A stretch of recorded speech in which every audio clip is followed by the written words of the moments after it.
안녕하세요 여러분, 진명쌤입니다. 이번 시간은 여러분들이 수능에서 혹은 모의고사, 내신 등 중요한 시험에서 가장 많이 보시게 될, 그리고 여러분들이 많이 힘들어 하시는 내용들을 정리하는 시간입니다. 바로 품사를 4가지 테마로 구분해 볼 거예요. 실은 오늘 배우게 될 내용들은 우리가 처음 배우는 내용은 아닙니다. 이미 정리한 내용들 중에서 여러분들이 갖고 계시는 오해, 그리고 궁금증, 어려움 등을 긁어드리는 시간이라고 생각하시면 좋을 것 같아요. 즉, 이 시간을 통해서 여러분들의 문법 실력이 많이 향상될 것이다 라고 기대를 가져봅니다. 바로 들어가 보도록 할게요. 첫 번째는요, 관형사 대 형용사예요. 우리나라 교육 특성상 외국어 문법을 우리나라 문법보다 일찍 배우는 다소 기이한 현상들이 있죠. 그러다 보니 선생님, 형용사는 꾸며주는 게 형용사 아닌가요? 명사 꾸며주는 거 형용사 아닌가요? 라고 오해를 하세요. 영어에서는 맞아요. 형용사가 명사를 꾸미죠. 그런데 우리나라에서 명사를 꾸며주도록 태어난 품사는 형용사가 아니죠. 관형사다 라고 배웠습니다. 우리 관형사, 대표적인 관형사 예시도 같이 암기해봤어요. 옛, 헌세, 이, 그, 저, 다른 여느, 어느, 온갖 모든 중요한 애들이니까 꼭 외워두시라고 말씀드린 적 있습니다. 형용사는요, 원래 서술을 해주는 애들이에요. 옷이 예쁘다, 그녀가 아름답다, 그는 아름답다, 사람이 꽃보다 아름답다, 이런 식으로 서술을 해주는 애지 명사 그 자체를 수식해주도록 태어난 애는 관형사다 라는 말씀을 드린 적이 있어요. 그런데 언제 여러분들이 힘들어지시냐면 다음과 같은 예시에서 헷갈려 하십니다. 봐볼게요. 새 옷, 예쁜 옷. 새라는 말이 옷을 꾸며주고 있네요. 예쁜이라는 말이 옷을 마찬가지 꾸며주고 있어요. 이렇게 어떤 문장 혹은 구와 절 속에서 명사, 대명사, 수사, 즉 체언을 꾸며주는 역할, 꾸며주는 역할을 우리는 관형어다라고 정리를 한 적이 있습니다. 예전에 제니의 솔로라는 노래를 통해서 우리 공부한 적 있었죠. 그러니까 문장에서의 역할, 꾸며주는 역할은 관형어가 맞아요, 둘 다. 그런데 관형어의 역할을 하기까지의 그 과정이, 사연이 조금 달라요. 새라는 말은 옛, 헌세, 이, 그, 저 할 때 그 새죠. 관형사네? 그러니까 태어났을 때부터 관형어의 역할을 하도록 태어난 애들이에요. 그런 애들을 우리는 관형사라고 이야기하죠. 그러니까 얘는 특별히 뭔가 활용을 할 수도 없고요. 할 이유도 없는 거예요. 그런데 예쁜이라는 말은 원형이 있죠. 예쁘다. 옷이 예쁘다. 옷을 서술해주는 형용사인데 예쁜이라고 니은이라고 하는 말이 붙음으로써 활용을 했네요. 활용을 통해서 관형어의 역할을 잠시 하고 있을 뿐이에요. 즉 본래의 성격은, 태어났을 때 그 성격은 형용사였는데 활용을 통해서 관형어가 된 것뿐이죠. 아, 그런 차이가 있구나 라는 걸 이해하실 수 있으면 돼요.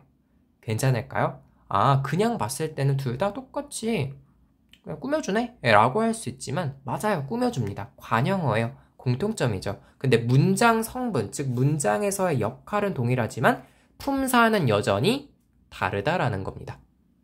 네, 선생님 이해가 돼요. 그런데 제가 이걸 어떻게 구분해야 될까요?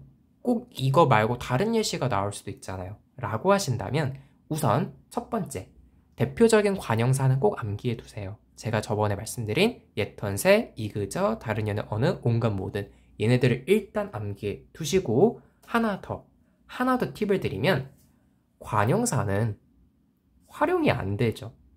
무슨 말이냐? 예쁜이라는 말은 예쁘다, 예쁘고, 예쁘니, 예쁜, 활용이 가능한데 새라는 말은 용언이 아니기 때문에 활용이 안 되네요. 아, 이렇게도 구분할 수 있겠다. 괜찮을까요? 여러분들이 가장 힘들어하시는 파트인데 간단하게 정리해 볼 수 있을 것 같습니다. 그럼 우리는 두 번째로 넘어갈게요. 관형사 대 수사입니다. 예시를 보면 어느 정도 감이 오실 거예요. 사과 10개를 사와라. 아니면 열을 세자. 똑같이 열이라는 말이 보이네요. 여러분, 수능에서는요, 이런 거 굉장히 좋아요. 겉으로 봤을 때 똑같아 보이지만 맥락상 다른 애들. 수능은 이런 걸 참 좋아합니다. 봐볼게요. 둘 다 똑같이 열 아닌가요? 그런데 조금 다르죠. 품사가 다릅니다. 왜? 가장 먼저 밑을 볼게요. 열을 세자. 여러분이 얘를 조금 눈여겨보실 수 있다면 얼마나 좋을까? 바로 을이라는 말이요. 우리 지난 시간까지 했잖아요. 을은 뭐죠? 조사죠. 그 중에서도 목적격 조사, 을을, 주격 조사. 그거 이야기하기 전에 이미 조사죠. 조사라는 건 우리 확실히 알겠죠? 근데 조사 어디에 붙나요? 체연에 붙죠. 명사, 대명사, 수사요. 따라서 얘는 수사입니다. 그러네. 그런데 얘를 봐볼게요. 일단 조사가 안 붙었고 뒤에 띄어쓰기가 된 상태에서 걔라고 하는 말을 꾸며주고 있네요. 걔는 걘데 몇 개? 10개. 이런 거 우리 뭐라고 하죠? 명사를 수식해주도록 태어난 그 자체? 바로 관형사입니다. 한, 두, 세 할 때 그 한, 두, 세, 네 할 때의 그 열이에요. 걔를 꾸며주도록 애초에 태어난 애들 활용되나요? 안 되죠. 그러면 얘는 관형사가 되는 거예요. 이런 걸 우리는 수관형사라고 이야기합니다. 그냥 관형사라고 이해하시면 돼요. 품사가 완전히 다른 거죠. 선생님, 알겠어요. 그러면 우리 구분 어떻게 할 수 있을까요? 네, 맞습니다.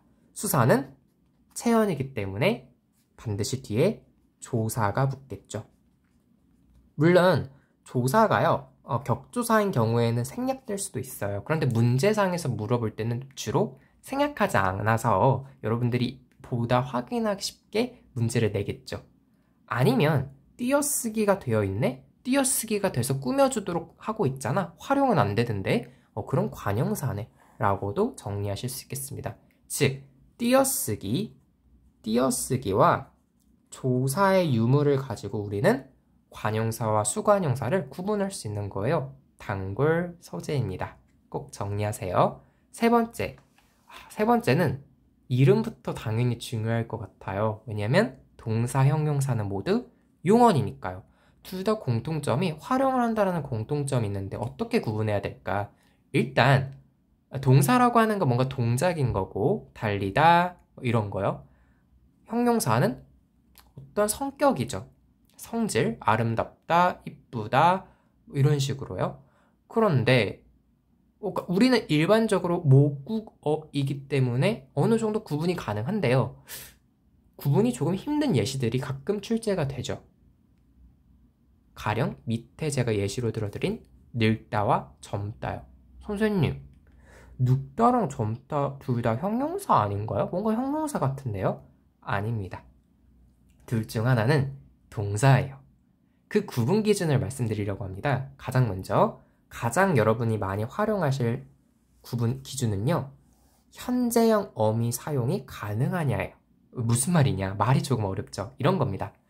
달리다를 달린다, 니은이 붙어서 현재 의미를 첨가할 수 있죠. 그런데 이쁘다, 이쁜다 안 되죠. 이쁘다는 그 자체로 현재잖아요. 이렇게 어떤 시제상 현재의 어미, 현재의 느낌을 넣어줄 수 있는 어미, 니은 같은 애들 있잖아요. 는 같은 데 있잖아요. 이런 애들을 첨가할 수 있다? 그럼 동사입니다. 혹은 명령형과 청유형이 가능한 경우 동사로 보죠. 근데 가장 여러분이 많이 활용하실 기준을 알려드리면 방금 제가 설명드린 바로 현재형 어미입니다. 밑을 봐볼게요. 늙는다. 이런 말 우리 하죠. 부모님이 내가 너 때문에 늙는다, 늙어 라는 말씀 혹시 하시나요? 네, 따라서 늙다는 현재형 어미 사용이 가능하니 동사가 됩니다. 그런데 젊다는 젊는다 안 되잖아요. 따라서 형용사가 되는 거죠. 와, 이렇게도 구분할 수 있겠구나 라는 거 포인트로 하나 가져가시면 되게 도움 많이 될 거예요. 그럼 우리 대망의 마지막 네 번째는 간단합니다. 접속조사 대 부합격 조사인데요. 일단 조사니까 체연에 붙겠네? 그리고 우리 지난 시간에 접속조사도 공부했었죠. 예시로 봐볼게요. 진명이가 연준이와 학교에 간다. 밑에 예시를 봐볼까요? 진명이와 연준이는 학생이다. 뭐가 다른 거지? 일단 진명이가 학교에 가네요. 맞아요. 진명이는 학교에 가요. 그런데 누구와 가나요? 연준이와 갑니다. 연준이와 간다라는 걸 누구와 함께 가는지 간다라는 말을 수식해주고 있죠. 이렇게 한 문장 속에서 동사, 형용사 등 이런 애들을 수식해주는 역할을 우리는 부사어라고 이야기했죠. 그런데 연준이는 원래 명사잖아요. 명사에 이런 조사가 붙어서 부사어의 역할을 하게끔 했다? 부사격 조사구나 라고 정리할 수 있는 겁니다. 지난 시간에 우리 정리했던 격조사와 연결 지으시면 조금 더 이해가 잘 될 것 같아요. 그런데 밑에는 조금 다르죠. 진명이와 연준이는 학생이래요. 자, 학생이다. 누가? 주어가 나와야겠죠? 진명이와 연준이가. 주어가 조금 기네요? 왜 길어졌나요? 바로 진명이라고 하는 명사와 연준이라고 하는 명사를 와라고 하는 조사가 연결해 주니까요. 이렇게 명사를 나란히 연결해 주는 애들을 그렇죠. 우리는 접속조사다라고 이해를 해왔습니다. 따라서 이렇게 명사와 명사를 나란히 연결해 주는 역할, 그런 조사를 접속조사라고 하는구나 라고 구분하실 수 있겠어요. 똑같이 둘 다 와라는 말이 들어가지만 맥락이 다르구나 라는 거 꼭 가져가시면 좋겠습니다. 여러분, 오늘 설명해드린 이 네 가지 내용은요, 제가 정말 장담하는데 올해 수능에 나옵니다. 그리고 혹시 여러분이 예비 고1, 예비 고2시라면 학교 시험 범위에 품사가 들어간다? 반드시 나옵니다. 절대 안 나올 수 없고요. 반드시 나오고 아마 꽤 어렵게 나올 수 있어요. 이 내용들을 꼭 가져가셨으면 좋겠습니다. 여러분, 오늘 영상 여기까지고요. 이 영상이 마음에 드셨다면 좋아요와 구독, 알림 설정까지 꼭 해주시길 부탁드릴게요. 그리고 주변에 많은 친구들에게 한 번씩 이 채널 추천해주세요. 감사합니다, 여러분. 안녕.